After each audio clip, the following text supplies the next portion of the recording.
If you had trusted the scientific consensus over the last century, here's what you would have done to your family. 1812, you would have rubbed a teething powder on your baby's gums. The active ingredient is mercury. Children get swollen, peeling hands and feet. They called it pink disease. Some of them died.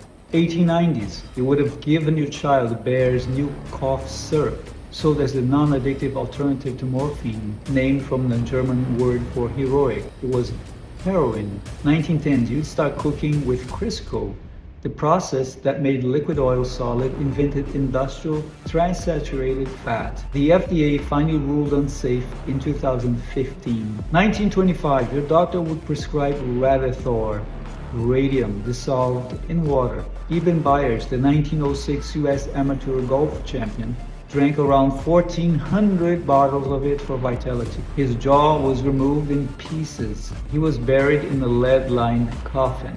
They exhumed him in 1965, still radioactive. 1946, Camel runs an ad. More doctors smoke Camels than any other cigarette. It ran inside the Journal of the American Medical Association.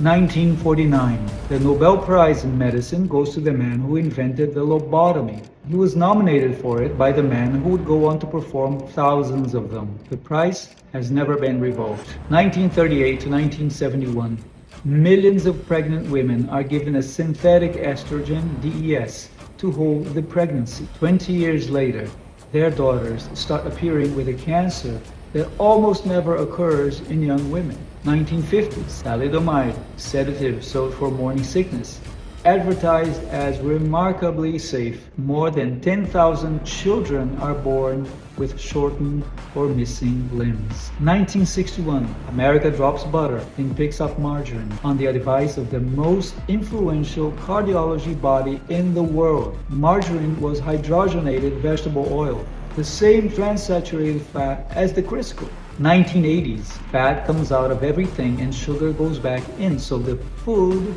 is still edible. Obesity begins a climb it has not come down from. 1996, Oxycontin. The maker later pleads guilty in federal court.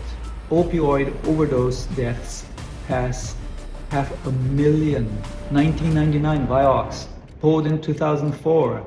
The FDA's own drug safety scientists put the damage at up to 140,000 excess cases of serious heart disease in the United States alone. 2020, you'd give yourself and your family an experimental mRNA vaccine declared as safe and efficient with no long-term studies. It becomes a requirement if you want to work, travel, and go to public spaces. You're accused of being impure if you refuse it. July 2026, the scientist who became the face of science is asked to testify before Congress and invokes the Fifth Amendment 111 times. August 2026, Dr. David Morens, a former senior advisor and top aide to Fauci at NIAID, pleads guilty in federal court to conspiracy charge to defraud the United States.